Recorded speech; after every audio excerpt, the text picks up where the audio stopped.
দেখো তোমরা বলো লাইভ করতে, তো লাইভ করার জন্য ফোনটা তো এক জায়গায় সেট করা লাগে, তাই জন্য একটা আইপড অর্ডার দিলাম। তো আইপডটা চলে এসছে, দেখা যাক কিরকম হয়েছে। দাঁড়াও দেখাচ্ছি খুলে। লাগলো থাক, শক্ত প্রচন্ড, সেলো টেপ দেয়া।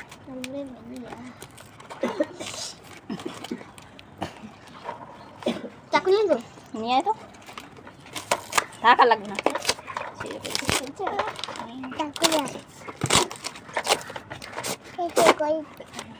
দাঁড়া দাঁড়া, আমার ছোট কেন? ছোট ঢোকানো বক্সে, তাই জন্য এরপরে বড় হবে। তো এই যে দাঁড়াও দাঁড়াও দাঁড়াও দাঁড়াও, এই এই হচ্ছে আইপড। তো এবার থেকে লাইভ করব, তোমাদের সাথে গল্প করব। ঠিক বলে খারাপ। তো দেখছো কেমন হয়েছে অবশ্যই বলো কিন্তু, ঠিক আছে।